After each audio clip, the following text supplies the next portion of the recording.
This is Building Tomorrow. I'm Paul Matzko, and I've got bots on my brain. Doctors tell me I should survive because these are Twitter bots.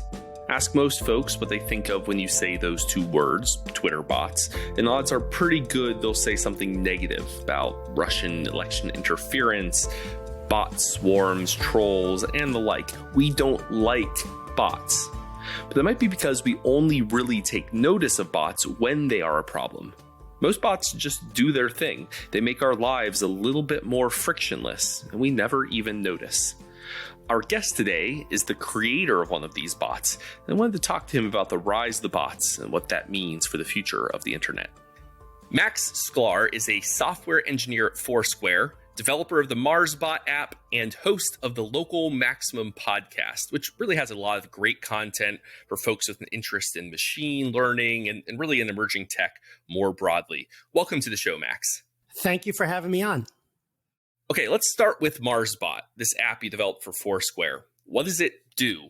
Well, there are actually two marsbots. This is sort of part of our internal labs team, which we have at Foursquare, where we sort of get to go off the mainline roadmap of the company, I would say, kind of work on creative projects that sort of showcase the technology of the company. So the first one was developed in 2016, and I did this with a small number of people, including the founder of Foursquare, Dennis Crowley. But that one was basically you would walk around your city or your town or whatever, and based on where you go, it would text you information. And so it sounds very simple, but there's a lot of like tech under the hood there that makes it all work. I mean, first of all, is like kind of the core technology we have, which is determining where someone is and when they stop, given their coordinates and all the information on their phone. And then it's also the extensive database of places and what goes on in those places, aggregation of reviews. So one of the things that I like is it's sort of like if you walk into a cafe, it will immediately text you what the best thing there to order is. And so that's given me some good experiences from time to time. And so that seemed magical at times. And of course, in 2020 now, it seems a little tougher to use. But the one we're working on now, which actually was put off during the lockdown. So we had to, we originally wanted to launch this in March, and now we're launching it, soon, sometime in the next few weeks. But this is sort of marsbot for AirPods. It's marsbot 2, and this is kind of an audio version. And we're using a concept called geofences. When somebody walks by a geofence, and in our case, we can tell when somebody walks by a particular storefront in New York City or somewhere else, we can trigger a sound. So some of it is just text to speech, like it just tells you some of the same information we normally have as you walk by, I don't know, the deli or whatever. But also we allow people to leave clips. And so as you're walking through the city, you can hear what everyone else said, or you can leave something and people hear what you said. What are people going to do with it? I'm not so sure yet. I know people are going to get in trouble with it. I'm kind of excited to find out how people get in trouble with it. But I think there'll be some pretty cool creative things coming out of that. I don't know. I think it'd be kind of fun to walk around New York City and have people just kind of randomly ghosts utter swear words as I walk by different kinds of stores. I mean, that could happen. I haven't seen that yet, but I mean, I think people will do things with sound effects or, sometimes right now people are not sure. They're just like kind of still giving you information on what to order, which is okay, but it's not as useful when you're just walking by and not actually in there. Right. Is there can you customize the sounds for yourself? I mean, like decide which sounds you want to hear and which like categories of sounds you don't? There's a settings, and that was one of the early pieces of feedback we got. There's a settings panel where you can kind of toggle all the broad categories. It's one of those pages with like switches on there, toggles on there, as I'm sure you know the interface where you can like pick, do you want to hear these? Right. That's cool. I mean, I was actually thinking about this the other day. So the town I live in has what they call a museum in the streets. And as you walk by historic houses, you can I think dial a number. Museums often have this software too. You have an audio guide and you can put the number in and it'll give you a little pre-recorded thing about that. object. But you can imagine like those things are expensive to produce. They take lots of effort and time and money. They're only kind of been used in these very particular non-organic settings. They're top down produced as well, not organic, like at a museum in a historical site, that kind of thing. But like I can kind of imagine that technology being used for you could go on an organic community driven tour of just a street, walk down a street, and you could be hearing things, about this. I mean, right now you're using it for commerce, for driving, people into stores and whatnot, but you could use that same technology for all kinds of cool other applications, I imagine. Yeah. I mean, anyone could record stuff and, through the app, we only allow 5-second clips, but, we can allow people to make channels and have clips of any length, and you could put the geofences anywhere. So, I mean, if somebody wants to do a tour of a street, that should be pretty easy to do. Right now, it's everyone hears everything, which probably in your town in Maine, if somebody puts a walking tour on a street, then you turn on marsbot audio and it'd be fine. You wouldn't get too much like extra pollution, but I'm sure in the future we'll have to say, okay, I just want to follow this specific, channel right now, or this specific person. Now, I watched a presentation you gave. I think it was about marsbot 1, but I think it applies to both. And you talked about bots as a huge growth opportunity. And why is that? Where are the economic growth gains coming from using bots? Or does it just shift growth from other areas? Like, why is it actually growth as opposed to a zero-sum transfer? Right. Well, I think that the one you're talking about is in 2016, and every once in a while, different aspects of technology. In this case, it's user interface. But there's a little bit of like AI in there, where marsbot, you could actually text back and forth a little bit, and people do, although it's not really that intelligent. Although some are much more intelligent, yeah. But we have some cool things in there. I think the conversation at that point, and probably still today, was really around, where, in what case is the phone too heavyweight of a user interface? Because it's like, I could get things, I still feel it now where I probably feel it even more now, where I can get things done on my desktop machine still faster than my phone. The phones have made great strides, the apps, the interfaces, all that. Certain apps are better on the phone, but for the most part, they're equal. They're maybe a little bit less. And sometimes it feels a lot to open an app and do all these things for something very simple when you could just tell it what you want it to do. And I don't think we've really cracked that enough. And so I feel like you had this wave of apps in 2016, 2017, and people are still trying to figure it out. Like, how can we make our lives easier on these phones? I think that nothing has been a killer app yet, although there has been some pretty impressive kind of bot-like interfaces living within Slack, for example. So we're talking about then using, I think I saw one of your demonstrations, your smartwatch, essentially SMS messages being pushed through a smartwatch, so you don't have to pull out your phone and check the store. It's just pops right up on your wrist. Is that where the ease comes in? Sure.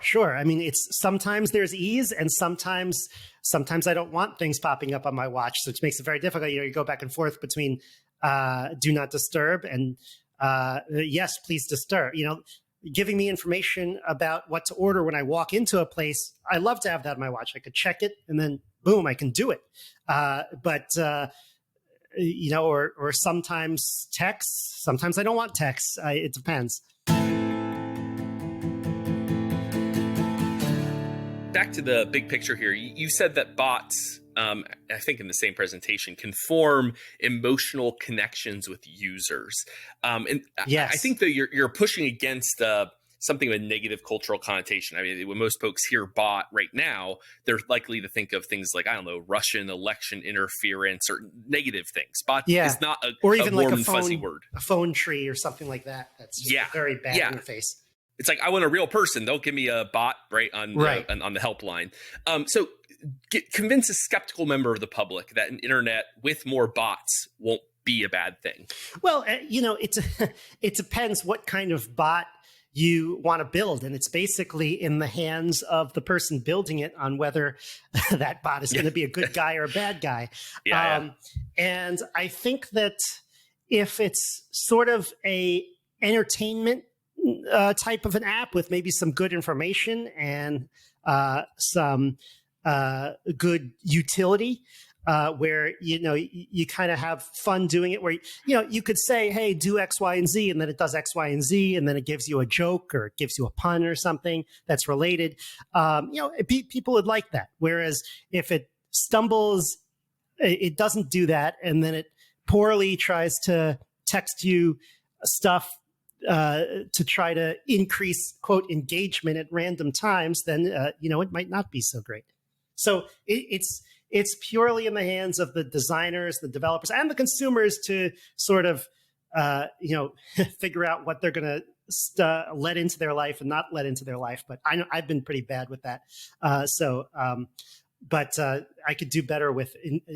I feel like I have more control in terms of what I'm building. Yeah, I mean, I have found it's a reminder that, I mean, the technologies, the underlying technology you're talking about are not limited to marsbot. Like, I mean, most of our apps send us push notifications, and we should, in theory, want them to be smarter about how they do so, right? Like, I don't want my McDonald's loyalty app to like send me a thing. You want some fries at 2 a.m., right? I want it at 11 a.m., right before lunch. Not that it always seems to get the message. Random things will pop up, right? Oh, but yeah. like, I should point out, I have if you're going back into like old talks and stuff, I have a paper on that in like 2014 on the like timeliness and seasonality of places. Actually, no, I have a video on that too. The burgers, I forget what you said. You did burgers and like bagels or donuts or something. That was cool. Yeah, that was really neat. So, I mean, it's stuff that we should expect all of our apps to eventually. They already are adopting these kinds of technologies and tools. Right. I could give you like a bad example. A few months ago, I signed up for, and I don't know, this is really kind of pushed on us with like the New York City COVID information line. And so, because, during that time, like, April, May, we were all like hungry for as much information as possible and what was going on. But then I just felt like it was recycling the same, empty phrases like stay 6 feet apart, blah, blah, blah, blah, blah. Every single day. It was just texting more like, like like the same, like 5 different, like, cliches about the virus. And it was so tiring. Yeah. No, and eventually you wear your users out and they don't use it when they would actually like it. Right. Now, it does seem like Twitter in particular has a complicated relationship with bots. They do, periodic sweeps of bot accounts and the like. How do you prevent them, and I guess social media in general, from doing that to apps that are better intentioned? Your good apps. Like, let's just say the apps that aren't being created by Russian intelligence agencies. The whole topic of social media censorship is tough, or moderation, really. Moderation versus censorship. Is it good or is it bad? We have a bot out, a Twitter bot out for Foursquare called Swarming Now, which is basically showcasing all the places that a lot of people are visiting right now and putting up some pictures. And so you see kind of, sometimes you see pictures of people having a good time all around the world, which is a lot of fun. I mean, in normal times, there'd be a lot of sports events and things like that. And, we've had to do kind of our own moderation, first of all, because sometimes the pictures people put up on Foursquare were not very good. And so we had to, I think we got dinged on Twitter for that, and we had to, we had to import a library that checks photos for certain things that you might not want to be posting, and also just the kind of bad photos that aren't going to be photos of the event that's happening or the place that's there. And then we sort of have some spam problems where our numbers are off. And I think we've been getting like lots of ridiculous numbers from Saudi Arabia recently where the events are correct, but the number of people, like, I don't believe there's 1,000 people at a Starbucks, and somebody pointed that out. And so we've got like, so every once in a while there's sort of a spam horde. So we have our own internal problems, but then I want Twitter to know that we're like a well-meaning bot that has like good information. Like, I like following it and seeing, what big events are going on around the world. I often call it like the Good News International News Network. It's basically all the biggest things happening in the world, but usually tilted towards good news, whereas your normal news station is usually bad news. But I think you could try to filter out the good stuff from the bad stuff using machine learning and using user generated signals, and that works to an extent. But also the spammers it's what I call an adversarial problem, meaning the better you get at it, the better the opponents get at it, gaming your system. So they're always going to be, whether they're one step ahead or one step behind, they're going to be close enough where you're going to see some problems. So with marsbot, either version and Foursquare too, lots of information sharing going on. I mean, about your location, about your preferences, the kind of building a little profile of users. Metadata can tell a company a lot about people. And that's a point, folks like Edward Snowden have, whistleblowers like Snowden and others have made in the past. I'm not a privacy absolutist by any means. I think it matters, the difference between opt-in versus, some sort of, difference between opt-in, opt-out, difference between state actors and, private actors, corporate actors, that's meaningful to me. So I don't come to it from a, all privacy all the time. Like, it's fine for people to give over their privacy in exchange for services voluntarily. But where do you personally draw the line on how much information you like to share with app developers, including apps like your own, and why?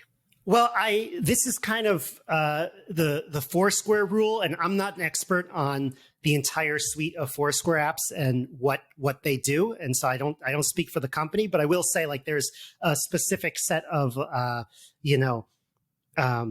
guidelines as to what's okay and what's not okay, and I think I usually agree with the decisions they make. I can't say I agree with every decision, but it's like, for me. And I think this is something that we do at the company as well. Although don't take. Yeah, I'm pretty sure it is that it has to be something that's like useful in like that I'm getting value back from. So in the example of Foursquare, it's okay. It's using this information to build a profile of me, and then it's going to use it to give me recommendations. So location apps, location permissions. Well, it makes sense to give location permissions to an app that, gives you suggestions or does maps or something like that. So first, if an app is asking for all sorts of permissions that it doesn't need, that's kind of a red flag sometimes. How I feel about ads, I mean, sometimes some people don't like having targeted advertising to them. That is something that I don't mind. I feel like there should just be the ability to opt out of that.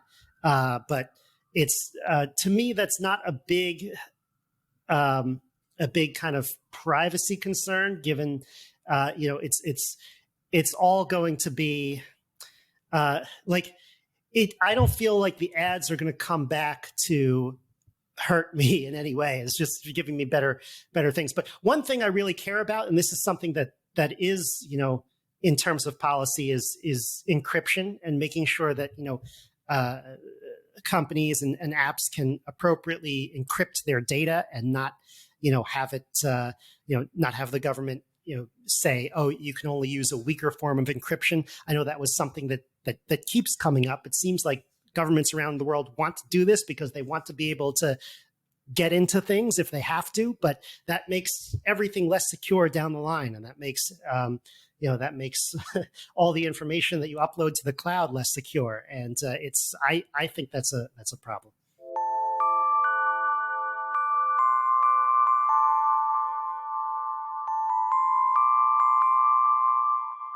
I think we all kind of get on a basic human level. If a stranger came up to you as you're walking down the sidewalk in New York City, and we'll pause it in a non-threatening kind of way. So you're not worried about you're about to be mugged. So a stranger comes up to you and says, hey, and you can tell they're from out of the city. They got an I Love New York t-shirt on and, a Lady Liberty foam headband or whatever, right? They're an outsider, a tourist. And they say, hey, could you tell me where's the nearest coffee shop or is there a coffee shop you like in the area? You would feel some kind of obligation just on a human level to give them a good answer. I mean, you could lie to them for fun and send them somewhere terrible. But you kind of have an ethical human obligation to give that information to them to make their life better. You want people to have a good impression. You don't want people to go home and say, oh, these New Yorkers, they're even worse than I heard about. Yeah, right. And so, out of pride, out of shared humanity, whatever it is, most of the time, most of us do that. We give away information to make other people's lives better. Does that ethical obligation or neighborly obligation of some kind, does that extend to the digital space? I mean, do you see like an ethical obligation to share our information with, not with Foursquare in particular, but with apps and like Foursquare, like Google Maps, like wherever? Should we think of that as putting some sort of obligation on us? Oh, interesting. So I thought you were going to go in a different direction with that question, which is, the ethical obligation in terms of the people who are creating the apps, because that I totally agree with. Yeah. I think we spend a lot of time thinking about that. Yeah. We spend less time thinking about this. I don't think, no, you know what? I don't, my initial reaction to that is to say, no, I don't really feel that we have an obligation to, give data to apps or to contribute to kind of an online community. I mean, I guess if you make extensive use of something, it's nice to give back, but I feel like that goes down too much of a slippery slope for me, where you have all of these apps demanding your time and attention and input. And it's like, you've got to be able to say, you've got to be able to draw the line at some point. I mean, it's like saying in Times Square, do you have to give a coffee recommendation to every single person that you see? It would just drive you crazy. I mean, and that's why we ignore a lot of the people on the street sometimes, because otherwise I'd be, it would take me an hour just to get from point A to point B as everybody. Yeah. I was on the street the other day and I know that somebody said, hello. And so I said, hello. So they could be asking me for directions or something. And then they said, can I ask you a question? That's when I know, run. If there are two introductions, there is nothing good that can come out of that conversation. Were they also wearing like a white shirt and a black tie or? No, it was just, it was just kind of a random person on the street. I know, look, living here, like I've seen that before. I know that's like a whole story. And it's sometime in the end of it, there's like some convoluted reason why the money in my pocket has to go in his pocket. Yeah. So it's interesting. I mean, this is, sometimes. But I feel like now you point about it, like sometimes apps and people online do the same exact thing. Yeah. So that's true. I mean, because people can weaponize that whether or not people should feel it, people do feel some sense of obligation to be hospitable. I mean, you could just always ignore whenever someone says hello. But at some point you said hello because you're like, well, I guess I kind of owe it to respond in the way I was, they said hello to me, I should say hello back, for whatever reason. And people weaponize that sense of obligation to, try to extract money or I've seen that proselytize. While traveling a lot. Yeah. I do think people have an obligation to kind of like when they post stuff on Twitter or whatever, to not be, I don't know, not ruin someone's day all the time. So that seems to be what 90% of posting is about these days. That's true. Yeah. Think about the impact on others. So that's always a good rule of thumb. Okay. So one last thing here while we're talking about bots and the like. You have a patent on some of the technology, and it's from what I could tell, it's called System and Method for Providing Recommendations with a Location-Based Service. Oh, What makes wow. that method so different from other methods? I mean, because you have to have a difference from something else. I'm impressed. You're going back into my Google Scholar. Oh, I'm digging in, man. Yeah, so that is there are two patents that we have with Foursquare. One is not out yet, but it's related to attribution, which was an interesting product that I worked on a couple of years ago. The one that you mentioned is for just the basic recommender system. Back when Foursquare was a city guide, it was a single app, and this is like 2011, 2012, where actually using people's location data, using people's location and using their check-ins, which at the time we only knew someone's location if they physically opened the app and checked in and shared with their friends. But now it's kind of more, it's more automatic. But that was all kind of brand new. I mean, the smartphone had only been out for a few years. And so there's a patent related to that. The actual like patent law part of the patent, I don't I've gotten these things in the mail where, that they interview me and then they have a patent and then I get the patent in the mail and here's your invention. And I read it. I have no idea what I invented. I have no idea what this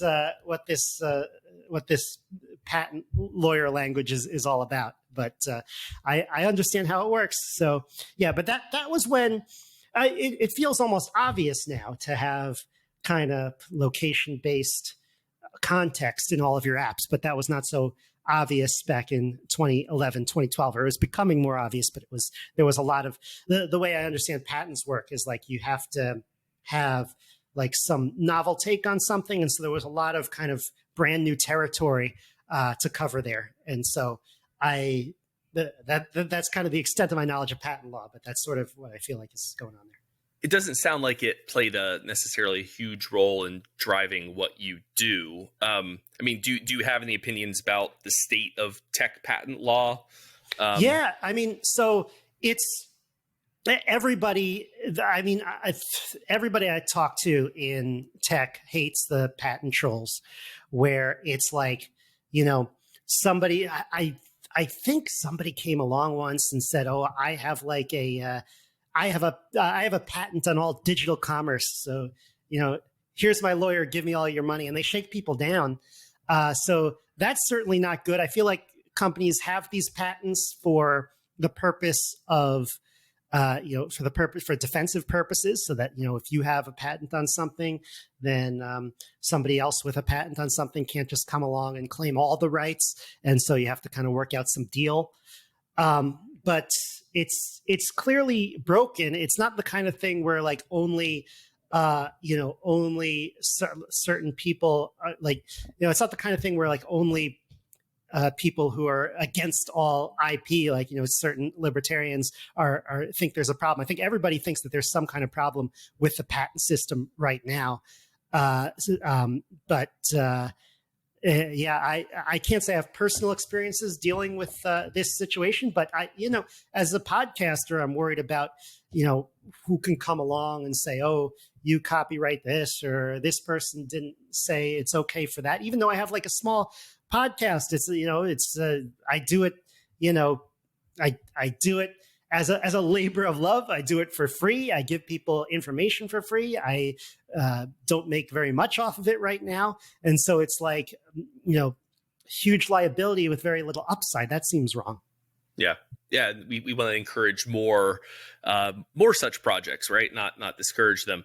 The one example that comes to mind as you were talking is there was a guy a patent troll basically, who patented the button, the buy now button on, and everyone has some version of the buy now button. Like you just click the button and boom, it goes to, pays with your pre-approved payment card. It goes to your default address.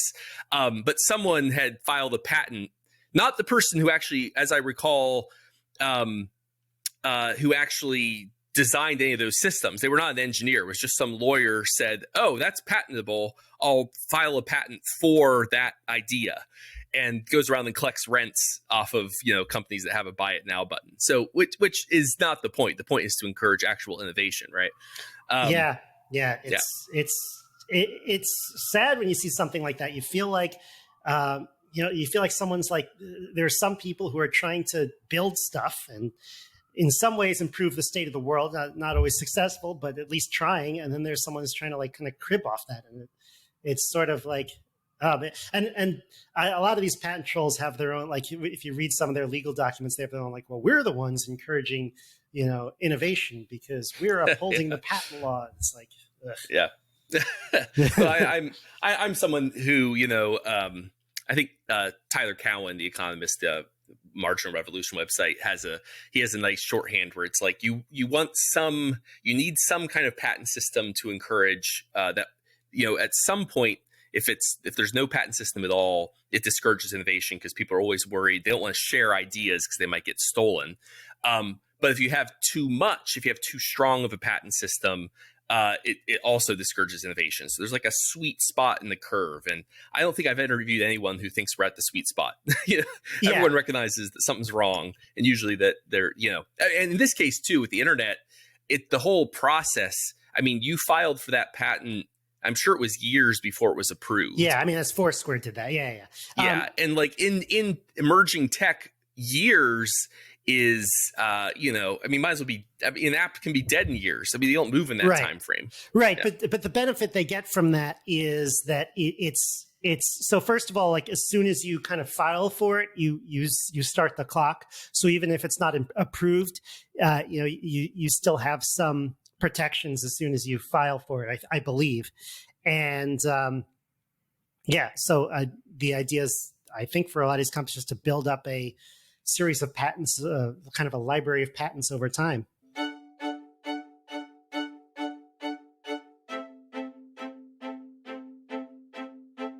Why don't we turn now to, you referenced it a few times as we were talking about bots. I know it's something you spend a lot of time talking about on the podcast. I listened to a few episodes about it, but machine learning, you're a machine learning specialist. That means something to me when I say it, but I'm not sure for a non-technical audience, those in our audience who this might be the first time they've actually heard someone from that field.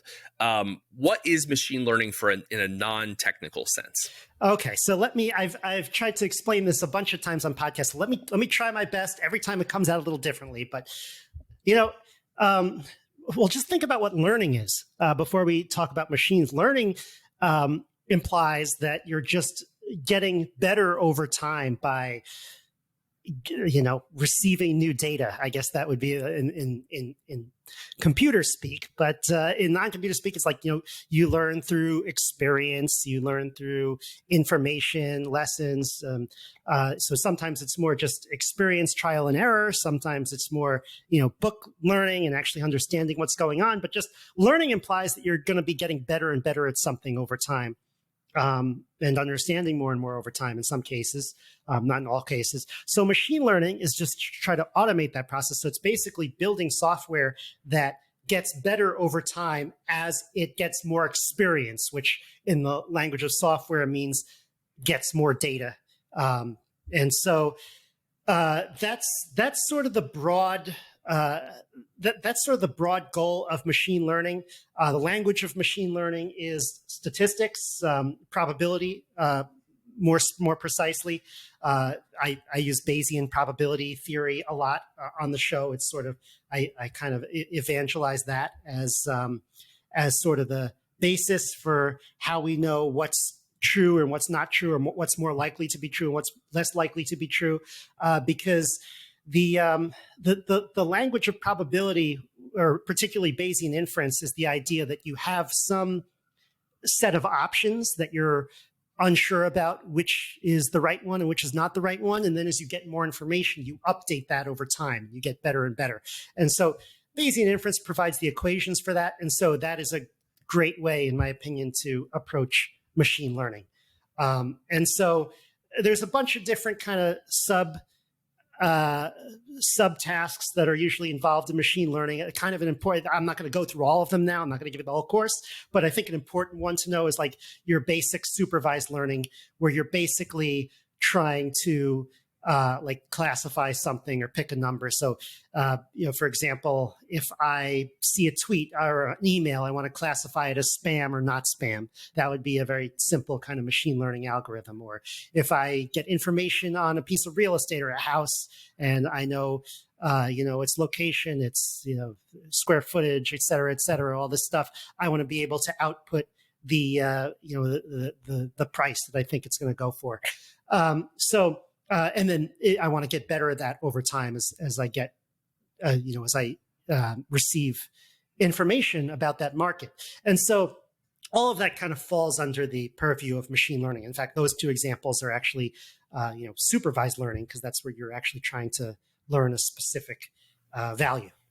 And I think we get that intuitively. Even in a pre-digital world, folks were familiar with weather forecasts. It's a thing we like to complain about, but we all get this is a fundamentally unstable thing, right? Lots of variables go into whether it's going to rain at 12 p.m. tomorrow, and so you have to deal with it in probability. So you get I think that's probably the way in which most non-technical folks interact with probability chances. Is what are the odds it's going to rain? Is it 30% chance versus a 70% chance?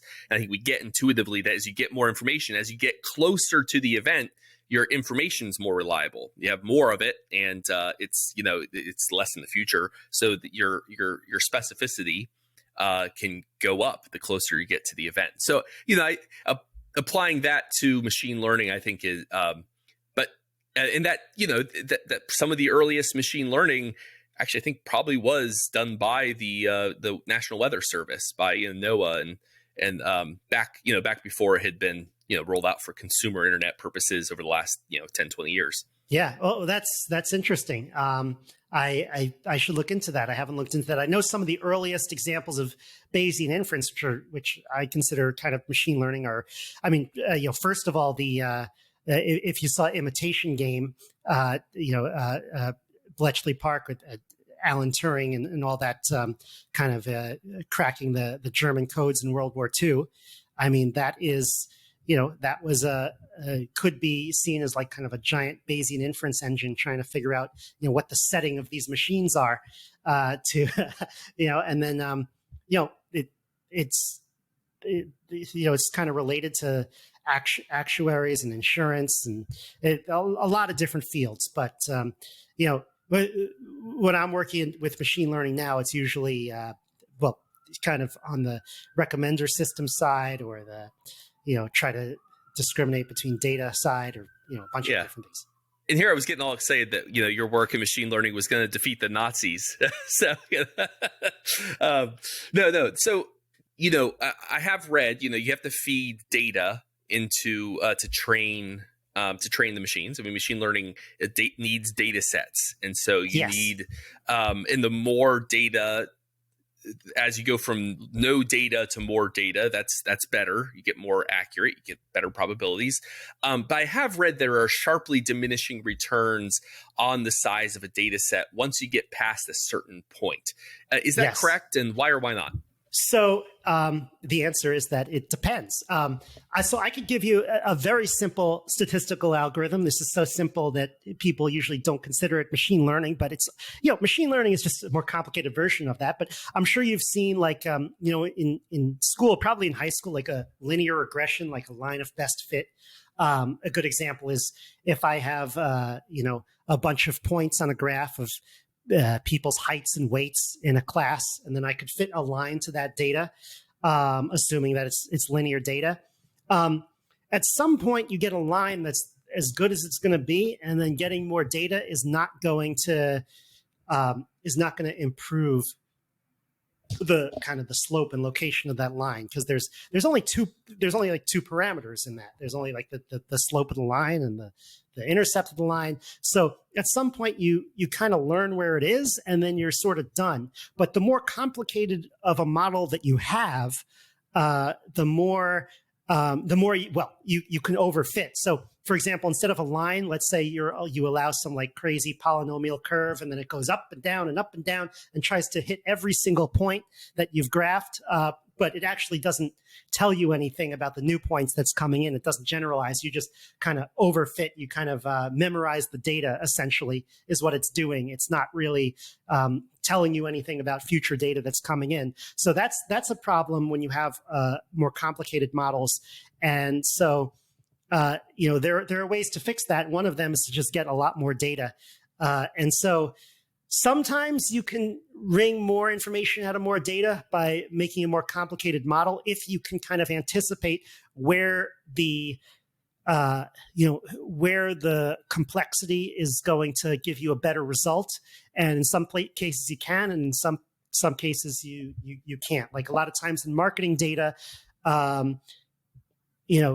people try to do things very complex in terms of trying to figure out, okay, like what, like how to. So one example of something that is complex is like image recognition, because the type of complexity is really crazy, where you have like different levels of abstraction as you zoom out, like edges and crosses and swirls to, oh, that's a nose, that's a mouth, that's a face, oh, that's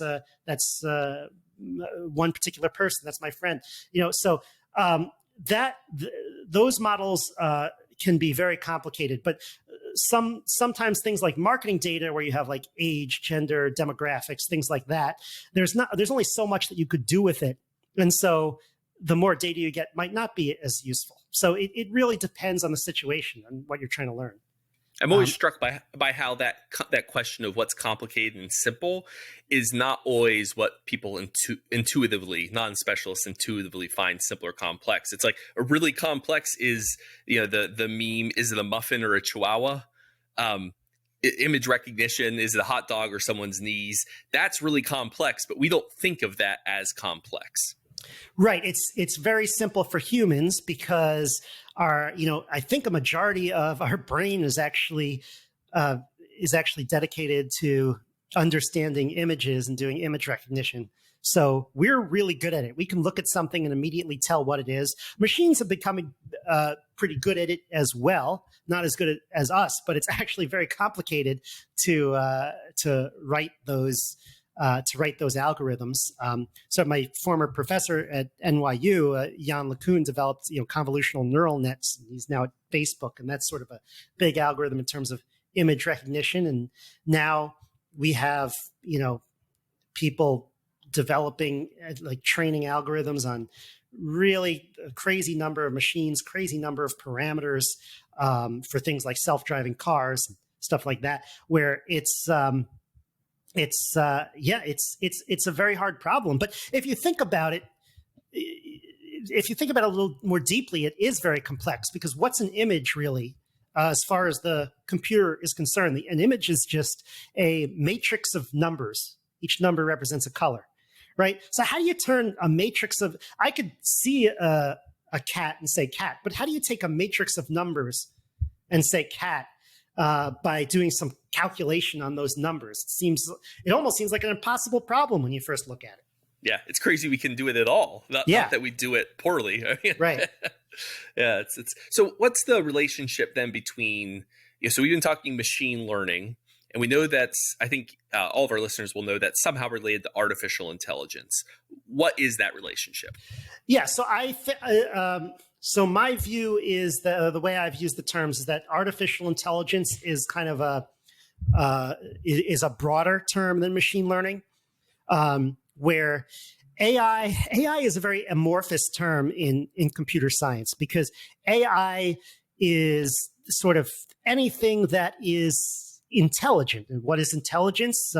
Well, I've seen a number of definitions, but one is like the ability to perform well in a variety of different circumstances. So you have narrow AI, where it's like, I'm good at one thing, but it's still, I could still get lots of instances of that one thing. So for example, if I'm good at telling what email is spam, I could still be a good example of AI if I can kind of hit at all those different examples of spam, but it's still narrow AI. And then there's kind of general AI, which is something that is kind of as smart as a person. We could say you could kind of reason with it. You can kind of speak to it, and it could learn a lot of different things. And so right now we're only at narrow, and we will be for quite some time, although we're widening it a little bit. But I think if you think about it, like if you want to build something that's intelligent, machine learning almost certainly has to be involved in this day and age. It's very difficult to build something like at the forefront of AI. I haven't seen an example where you're not using some type of machine learning, because otherwise you're left with something like, like expert systems and decision trees and something that maybe seems smart but really isn't under the hood. Yeah, I mean, one definition I've heard of AI is just stuff that computer scientists haven't figured out yet.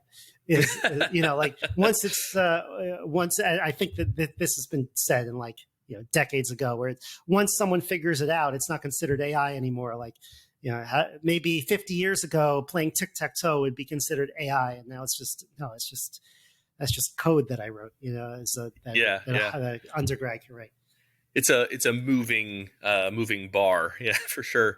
And we've had episodes on the show. We've had some guests who kind of are all across the range when it comes to like AI pessimism versus optimism.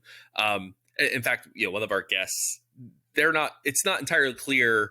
It's not everyone agrees on what it means, what artificial intelligence means, and or even really what consciousness is. Like it's one thing to assume that getting faster and better at recognizing patterns is right. that the same. I haven't used the word consciousness this whole time, so we could talk about that. So that's not, it's not clear what exactly we're talking about between pattern recognition, artificial intelligence, and consciousness. And we do sometimes it's easy to kind of lump those things together and not tease them out. And again, that's a big conversation. So by some definitions, if there are people who don't think consciousness can be replicated, there are some who do. And if you count artificial intelligence as true consciousness, a machine becoming conscious or full artificial intelligence, then that whether or not you'll be able to achieve that is unclear. So there are people who are optimistic that we'll get there, that we'll get to a kind of very full, robust AI that becomes truly conscious. There are those who don't. There's also kind of a related question, which is if we can get to a super intelligent, super AI, we achieve the singularity, which that can be either a very bad or a very good thing. So there's all these different I think feelings about what the future of artificial intelligence looks like, optimistic versus pessimistic. Where would you place yourself on that spectrum, and how would you apply that to some of these hot button questions in the AI industry? So I would place myself at being kind of cautiously optimistic. In following kind of the AI news over the years and the way the media portrays it, there are some cases of like overhype all the time. So that does happen, but it is pretty powerful technology. Otherwise, I wouldn't be in it.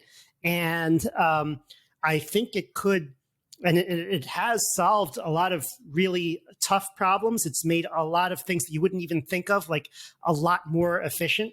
And so I think it's been a huge plus in the world, although there have been, some downsides as well. So let's kind of take some of these things one at a time. It's I haven't addressed I've addressed the consciousness issue a little bit on the show, but not a whole episode for it. I think like consciousness and intelligence, I sort of put in two different buckets. I don't think we really understand what consciousness is. And so I think it's possibly could be intelligent, but not conscious, and the other way around probably too. But I haven't seen like a definition or explanation of consciousness that I've been happy where, the person who's explaining it to me really understands it. Yeah. And I also talk about subjectivity, whereas I feel like as humans, we have a subjective experience of the world. Like we're experiencing the world, whereas a machine is not actually experiencing the world. It's just things are just happening internally. There are probably people who philosophically believe, oh no, that's just an illusion. I don't buy that. I'm having trouble buying that. That could be a whole philosophical discussion in its own right. But in terms of just like the practical applications of AI, I mean, if you look at things like, I'm always interested in seeing kind of, getting out of the city a little bit and seeing, like AI in farming, like how much, like there are, this is a while ago, but I saw, some startups that were kind of taking pictures of all the crops and immediately determining where the problems are and which needed which type of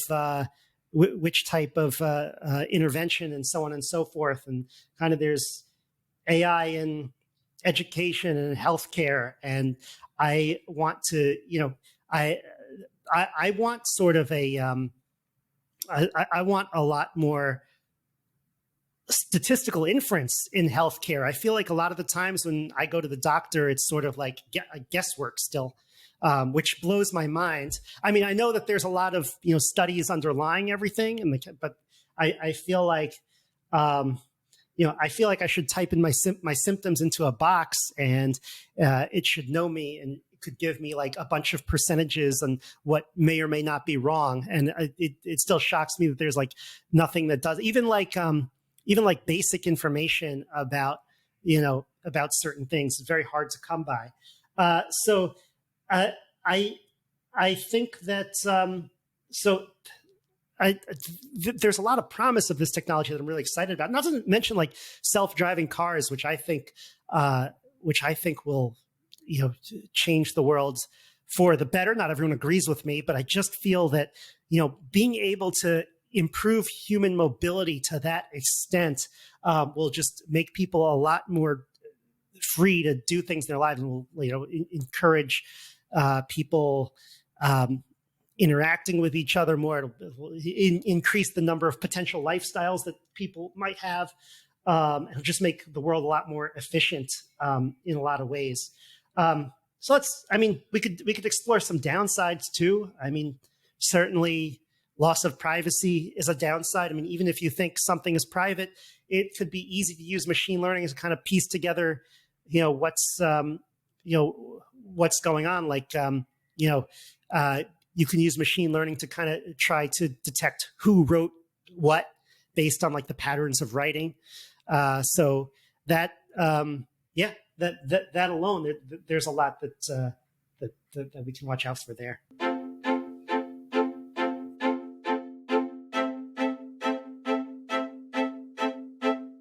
I mean, it is interesting. I mean, as you were talking about the medical example, I was put in mind of the forms of learning that doctors utilize when they're trying to diagnose you are variations of everything we've been discussing. I mean, sometimes they use a decision tree process.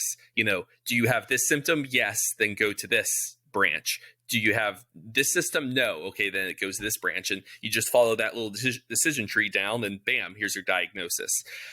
Or they do a lot of pattern recognition, Chihuahua or muffin type stuff. I have looked at tens of thousands of heart echocardiograms or MRIs.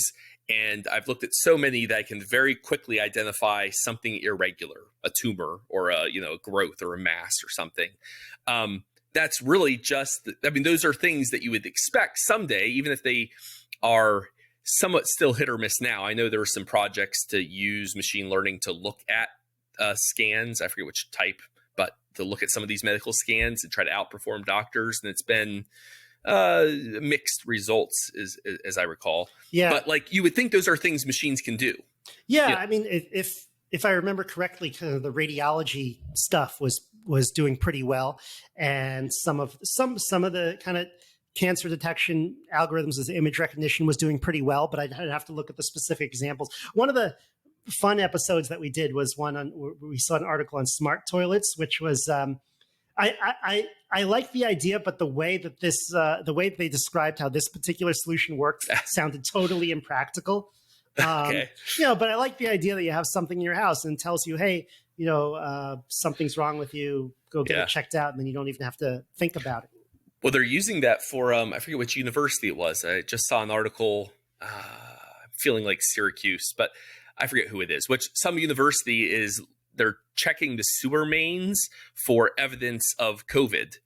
And so what they can do is, rather than having to very expensively test every student multiple times a week, they test the sewer mains of every building on campus, so every dorm in particular, to see if they're getting evidence from their sewage that they have COVID in their system. And where they detect it, then they can like shut down that dorm and test just those students multiple times for the next 2 weeks or something.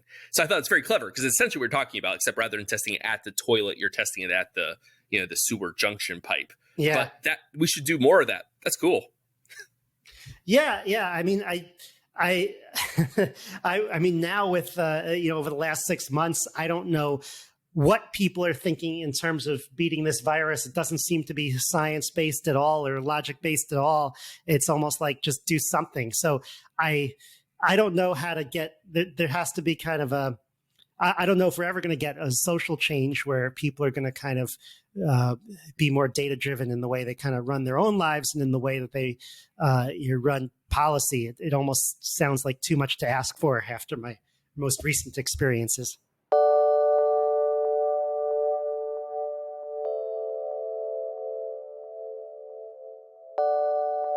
On the topic of COVID in New York City,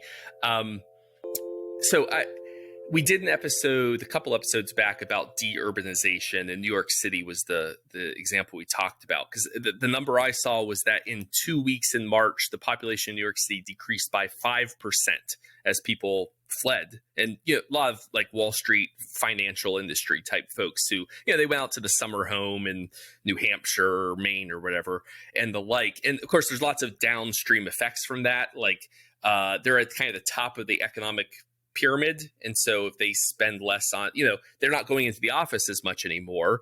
That means they're not going out to eat for lunch. We have like a anymore. 200-person office at Foursquare, and I go and I'm like the only one there. Wow. Yeah. So you've seen, what do you think about this whole de-urban? And there's been backlash against it. Jerry Seinfeld was defending, New York is always going to be New York and whatnot. As someone in New York City, James Altucher wrote the original article. Yeah, James Altucher. So like, as someone on the ground, what's your impression of this conversation? So it's interesting because we do prediction panels on the local maximum every year or so. I have like a tech retreat, which just turned out to be a way to kind of get away with my friends, and I have them do predictions. And so we were talking about this stuff way back in 2018, where it was like, okay, we're going to have hopefully improved transportation. Some people say that transportation hasn't improved very much over the previous decade, but if we do ever get to something, maybe not true self-driving cars, but something close to it, then certainly the outer suburbs, so what I kind of call, I don't know, there are various names for them, become more appealing. And if more access to broadband, more better software, better hardware to work remotely, okay, that makes those areas more appealing.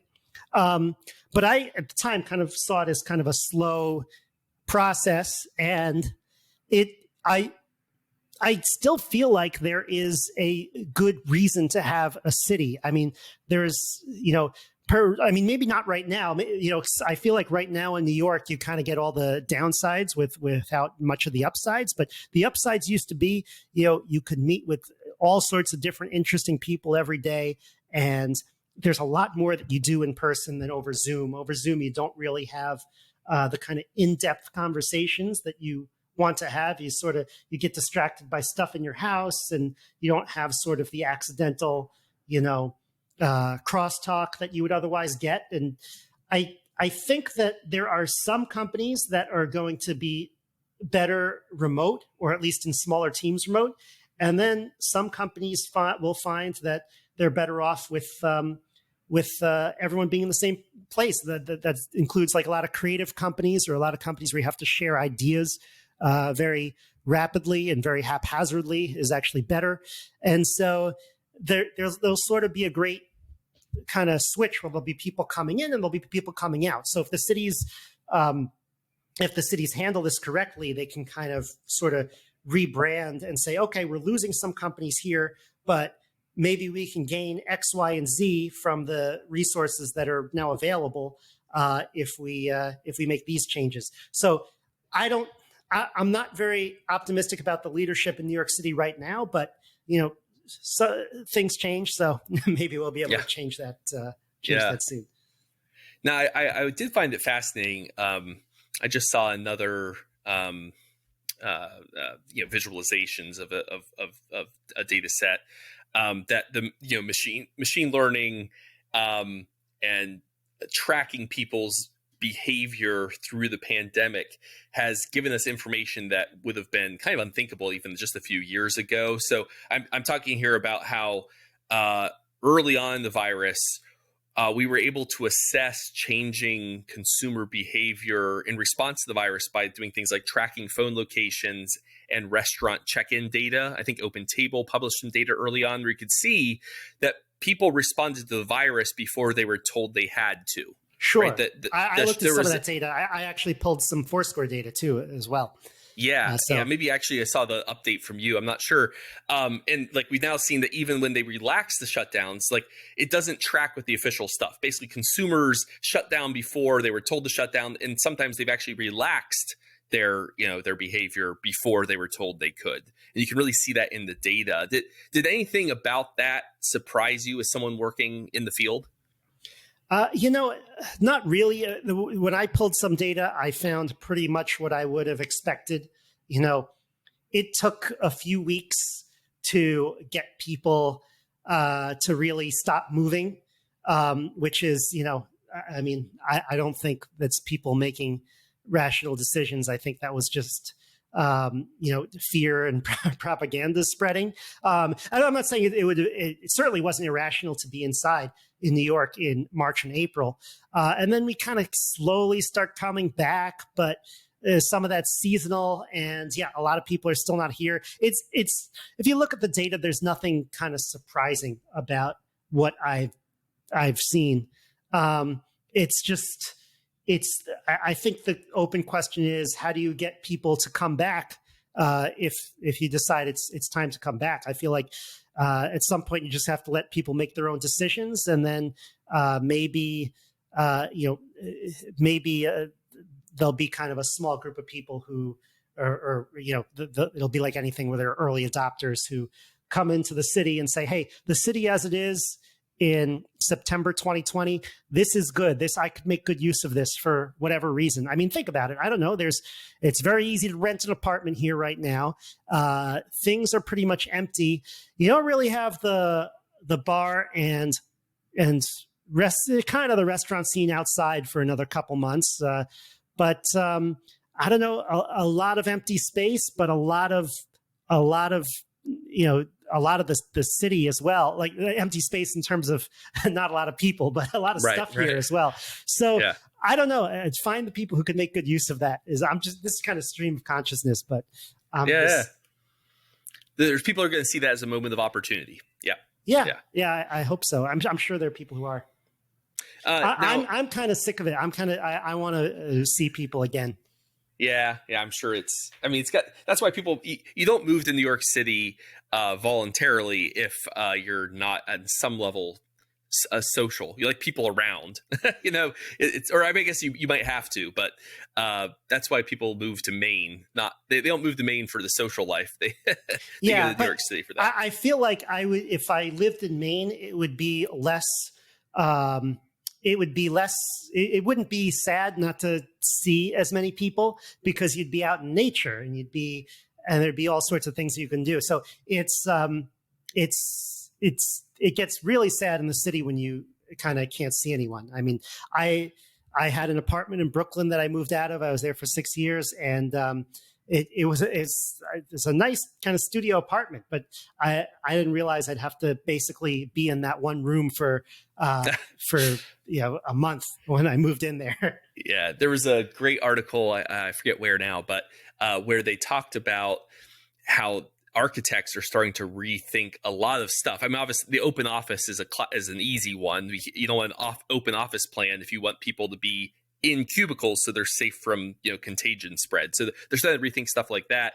But the other one was houses, right? Like the open concept floor plan has been hot for decades now. And but if everyone's at home all the time, the kids are over there doing remote learning, both parents are working remotely, trying to do Zoom conferences, and you've got an open concept setup, very quickly the noise becomes a factor. People just drive each other crazy. So yeah, I mean, being stuck in one studio room is rough for month. Yeah, I'm just sort of trying to have a setup in my life eventually where I have enough space to do everything, kind of office space in the house, everything. But it's tough to have the means to do that. Not everyone will be able to do that. So it's that's interesting. I think also in terms of, I like the compromise, which I kind of wanted before this happened, where you can work from home 1 or 2 days a week. That way you're kind of set up to work from home is kind of expected. People are not going to come in sick. I mean, I remember one situation in particular, like in the last decade, where I kind of felt pressured to come in to a company when I was sick. And I look back at that now, I'm like, it's so ridiculous. But yeah, hopefully those norms will change. I mean, it'd be great, even after we don't all have to wear masks, if people who are sick and symptomatic wear masks. That would be like in Japan, people who are coughing feel obligated to wear a mask just socially. I mean, if we can keep some little bits and pieces of that, that would probably be salutary. But yeah, and in that case, like if everyone's set up to work from home, even if it's not as good 5 days a week, right? Yeah. Then if you get sick, okay, no problem. I'll just work from home every day this week. It's all right. That flexibility would be good. Well, before I let you go, Max, are there any new projects you'd like to plug? Obviously, our listeners should listen to the local Maximum podcast when they get a chance. Was there anything else you'd like to mention? Yeah, so obviously, marsbot for AirPods. I don't know when that's going to drop. We've been trying to launch this for 6 months now, but I think we'll get that soon. So that's something to play around with. But definitely check out the local Maximum on your podcast app. And also kind of the website is localmaxradio.com. I've been adding a lot of new stuff to the website. I've been adding a few kind of articles under questions about, what is machine learning? What is a local maximum? So if you're interested in kind of learning about that stuff, that's a good place to go too. But there's a lot of stuff that you can search for, whether it's guests, and I just cover a wide range of topics. It's not just, sometimes it's mathematics, sometimes it's low-level technology, sometimes it's just talking about emerging technology with people, sometimes I'll just talk about current events and things like that. So it's if you enjoyed hearing from me today, if you want to hear a little more, check out the local Maximum. Go to localmaxradio.com. That's great. Thank you so much for your time, Max. Thank you for having me. This has been a really great conversation. I've done a lot of these, and I feel like we covered a lot of grounds, and we got a lot of good things out there today.